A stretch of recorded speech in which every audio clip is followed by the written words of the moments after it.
ನಮಗೆ ಗೊತ್ತಾಗಿದ್ದು ಗ್ಯಾಸ್ಟ್ರಿಕ್ ಅಂತ ಹೇಳ್ತಾಯಿದ್ರು. ಸೊ ಅವೆಲ್ಲ ಚೆಕಪ್ ಆದಮೇಲೆ ಕ್ಯಾನ್ಸರ್ ಅಂತ ಒಂದು 6 ಮಂತ್. ಏನು ಲಿವರಲ್ಲಿ ಗುಳ್ಳೆ ಇದೆ, ಗುಳ್ಳೆ ಟೈಪ್ ಆಗಿದೆ, ಅದು ಕರಗ್ಸೋಕ್ಕೆ ಕೀಮೋ ಕೊಡಬೇಕು, ಆಪ್ರೇಷನ್ ಆಗಲ್ಲ ಅಂದರು. ಸೊ ಕೀಮೋ ಫಸ್ಟ್ ಟೈಮ್ ಒಂದು 6 ಕೊಡಿಸಿದ್ವಿ. ಸೊ ಸ್ವಲ್ಪ ಕಂಟ್ರೋಲ್ ಆಗಿದೆ ಅಂತ ಹೇಳಿದರು ಡಾಕ್ಟ್ರು.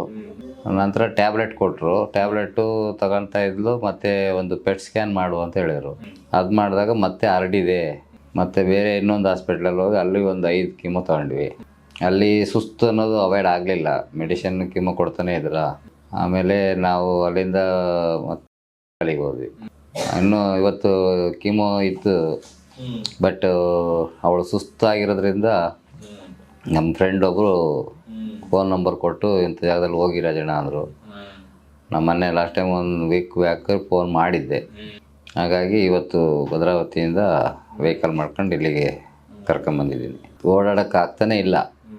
ನಾನು ಮೊನ್ನೆ ಫೋನ್ ಮಾಡಿದಾಗಲೂ ಅದನ್ನೇ ಹೇಳಿದೆ, ಸುಸ್ತಾಗ್ತಾರೆ, ನಡೆಯೋಕ್ಕಾಗಲ್ಲ ಅಂತ. ಸರಿ ಕರ್ಕೊಂಬನ್ನಿ ಸರ್, ಡಾಕ್ಟ್ರು ಕನ್ಸಲ್ಟ್ ಮಾಡಿ ಅದಕ್ಕೆ ಸಜೆಷನ್ ಕೊಡ್ತಾರೆ. ಸೊ ಇಲ್ಲಿ ಬಂದಮೇಲೆ ಖುಷಿ ಆಗಿದೆ, ಅವಳಿಗೆ ವಾಸಿ ಆಗ್ತೀನಿ ಅನ್ನೋದು.